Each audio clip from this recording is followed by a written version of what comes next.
Jiaoyang. So, today we're going to learn how to factor and multiply. Basically, in this chapter, we're going to learn about two things only. How to actually solve quadratics and graph quadratics. So far, we did graphing already. How comfortable you feel in graphing? Hopefully good. Now we're going to learn how to solve. But before we start solving, we got to learn how to some tools or some things that will help us solve for quadratics. One of the tools we're going to use is called factoring, which is really, really cool, really strong. But factoring is what? Factoring comes from multiplying. Actually, distribution, the opposite of distribution is factoring. So actually, before we actually talk about factoring, we need to talk about multiplying with distribution. So let's take a look at that. Let's multiply a couple problems together just so you can see what I'm talking about. So multiplying. Let's say I give you a problem like this and I say multiply. And it looks like this. 3x times 5x minus 4. How do you multiply this? And this is what I think about. And this is distribution. You heard of distribution before. And this is what I think about. You see this area right here? I feel like this is like a group because they're grouped together in parentheses. This is like a group and this guy is outside the group. This 3x right here, it's outside the group. So this guy wants to be part of the group. So how does he become part of the group? So think about it like this. Lunchtime. You're sitting at home or sitting in the lunch bench or eating with your friends, having a good time, talking, and some stranger comes in and just squeezes in between you and sits down and eats lunch next to you. Would that be weird? Yeah, that's super weird, right? I did it a lot in high school, and then a lot of people were awkward because of it. So how can this guy right here, be able to join the group? What if he really needs to join the group? What he needs to do is he has to know everyone in the group. Then if everyone knows him, if he comes and sits down, then everyone will be cool with it. So how do you get to know everyone? Take a look. This is what you do. It's called distribution. This guy here has to know this guy over here, multiply. This guy has to get to know this guy over here, multiply. Take a look. 3x times 5x is going to be 3 and 5. You multiply the numbers first, which is 15, and the x with the x makes an x squared. Remember, when you multiply variables, you add the exponents if the variables are the same. 3x and negative 4 is a negative. Remember, negative and positive negative, 12x. And ta-da! That's it. Distribution. That's simple. And I think you know how to do distribution already. But let's talk about the opposite way or the inverse way, which is going to be factoring. Let's take a look at factoring. How do you factor now? Now, the idea of factoring is we're going to go backwards. We're going to start with this answer and go back to this answer. So let's start out with that. 15x squared minus 12x. Now ask yourself, what do these two numbers have in common? What are factors of 15 and negative 12? What numbers go into both? It looks like 3, because 3 goes into 15 and 3 goes into 12. So I'll take out the 3. And you want the biggest number that could be taken out.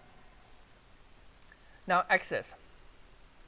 What can I take out the x's? I got an x squared here and an x here. I could take out only one x.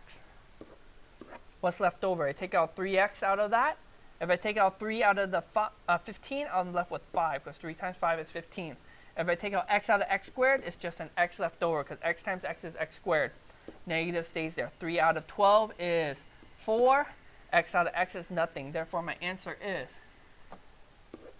3x times parentheses x 5x minus 4, which is our original answer. And that's how you factor. So multiplying, factoring. How do you guys feel? Would you like to try one more? All right, let's try one more together. Let's multiply. Let's do a little bit harder, but not too much harder. All right. What example are you on? 3? All right, take a look. I have a 2x to the third power times 3x squared minus 4.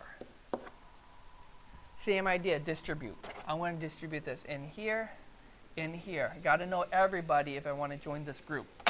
So, multiply 2 times 3 is going to be 6x cubed and x squared. Do you know how to multiply x cubed and x squared? Let me show you, because some people forget. Just on side note, just so I can explain this. I have an x cubed times an x squared. What does x cubed mean? X cubed means 3 of them. So it means x times x times x. What does x squared mean? That means 2 of them, x times x. all these are multiplied together. So how many x's do I have? I got an x to the 5th power. Nope. 3 and 2. What do you do to get x to the 5th? You're really just adding the exponent. So remember, when you're multiplying variables, you add the exponent. So take a look. That becomes x squared, x cubed is x to the 5th. Distribute that over there, becomes negative 8x to the 3rd power. And there you go. You just multiply. Let's go backwards. Factor. We have the same thing. 6x to the 5th minus 8x to the 3rd. We're going here, we're going back to here. We start out with taking what they have in common. What do these two numbers have in common? The most have in common. 6 and 8, the most they have is 2. So I'm going to take out a 2 for sure. Now look at the x's. X to the 5th and x to the 3rd. How many x's do they have in common? They have actually 3 of them. Factor out. If I take out a 2 out of 6, I'm left with 3. X cubed and x to the 5th means x squared left over. 2 out of 8 makes a 4. X cubed takes away completely, leaving a 1. So it'll be 3x squared minus 4. Take a look at the original. Is that what we have? Good job. And we just factored. How do you guys feel? That's called simple factoring by taking out what they have in common. Very good. Let's actually do a little bit harder problem. What you're going to be doing for homework or classwork for the next couple days. All right, let's do this one. Same idea, multiplying. This is number 5. Same idea, but this is a little bit different. This is actually a group multiplied to another group. So how do we do that? That's kind of a little bit different. So usually when you see this, if it's something like this, it's easier, right? You just distribute the 2. But this is actually a group of 2 people here. So usually if you're sitting at lunch and you have a group and another group want to get together, everybody has to know everyone. So you have one crew here, want to get with that crew here, you kind of come together and make like a super crew or something. Very cool. So how does that work? First of all, X has to get to know these 2 people because he already knows the 2. And then the 2 then has to get to know these 2 people. Now everyone will know everyone. Everyone see how that works? Let's multiply that. I'll do the X first. X times X is X squared. X times negative 3 is negative 3X. Now the green. 2 times X is positive 2X. 2 times negative 3 is minus 6. Good job. Combine like terms. Look at the middle. It looks like X squared, these 2 combine, leaving a negative X minus 6. And there you go. You just multiplied. Now let's go backwards. Backwards is going from here all the way back to our original. So this is the part where there's a lot of tricks out there. I know a lot of your teachers showed you like the X method or the box method or the diamond method or something like that. And there's all these tricks out there. But I don't want to teach you tricks in this class. I know them all and I taught them before in previous years. But we really understand what you're really doing here. We're factoring back out, taking what they have. So take a look.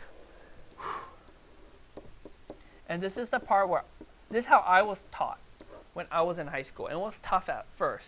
But after a while, I started understanding. It's kind of like the idea of check and guessing. Take a look right here.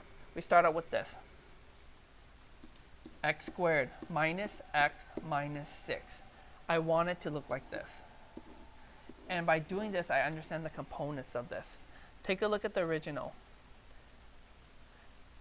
How did I come up with this X squared here? How did I come up with this X squared here? Right here, this X squared. That X squared alone, that comes from the multiplication of these 2 numbers, the first one and the first one. Does everyone see that? Because X times X is X squared. So to get these 2 first numbers, I have to break up this one.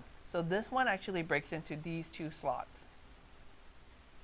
So X squared, what 2 numbers can multiply to be X squared? Basically what I'm asking. There's only 2 numbers can do that. That's going to be X and X.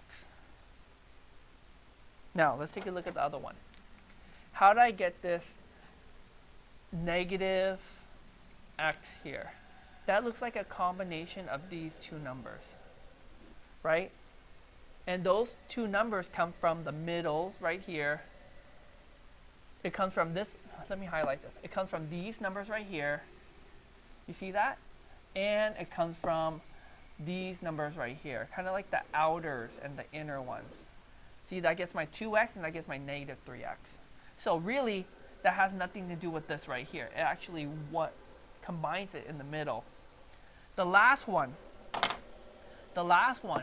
comes from the last two numbers right here and right here. You see that? I know this is getting a little confusing, kind of messy. So this last one comes here. So the factors, the 6 right here comes from those two numbers. So to break down 6, I will have to put it here and here. So I asked myself, what are factors of 6 that actually go into that spot? Their factors of 6 are, negative 6 are 1, negative 1 and 6, and 2 and negative 3, negative 2 and positive 3, and positive 1 and negative 6. I plug it in. Let's take a look. I plug it in. That becomes, and you just have to try and guess. I'm going to try one. I'm going to try negative 1 and 6. So I need to make sure I get this negative x right here. So how do I do that? I check. I check this one and this one. That becomes negative x. That becomes 6x. Those add up to 5x. That doesn't work. So I have to go backwards and try a different number. After a while, you don't have to check and guess. You kind of could actually think about it, figure it out. Take a look. What two numbers will add to negative x? This one right here. So take a look. This is going to be a positive 2 and a negative 3. And then I multiply that. That becomes 2x. That becomes negative 3x. And that becomes a negative x, which is what we want in the middle. So this is our answer. Kind of confusing, right? How much time do I have? Let me try one more.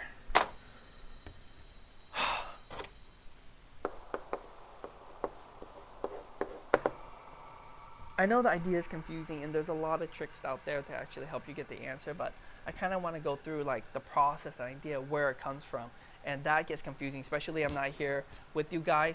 So let's try another one. X squared minus, let's do a plus, let's do 10 and 7x. Same thing. I want to look like this. The first number comes from the factor of the first one over here. Only two numbers multiplied to be x and x. So I know for sure that would work. Now, the last one right here, these slots come from this number right here. So, what goes in those slots come from this number. I asked myself, what can't possibly work? What are factors of 10 that will actually do this? Because you're multiplying. So factors of 10 are 1 and 10, negative 1, negative 10, 2 and 5, negative 2 and negative 5. Let's talk about this real fast. Remember, and the middle ones have to add up to 7x. I know this is a positive 7x. For sure, I know this will not work, and these will not work, because they're both negative. So only 1 and 10 and 2 and 5. 1 and 10, if I plug it in, take a look. I go plus 1 plus 10x. When I multiply these outside, that becomes x, and this one becomes 10x. They add up to 11x. That doesn't work. So basically, this doesn't work. So the only one is 2 and 5. Take a look. Plus 2 plus 5. When I check my work,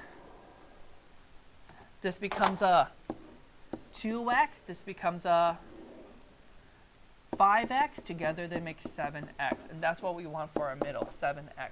So this is the factor. And what I'm doing here is I'm kind of multiplying it out to check my work. Sound good? All right. We'll practice this some more in class. I don't know if I did a good job or not, but I don't think I did, but we'll practice some more. All right, I'll see you tomorrow. Bye, guys.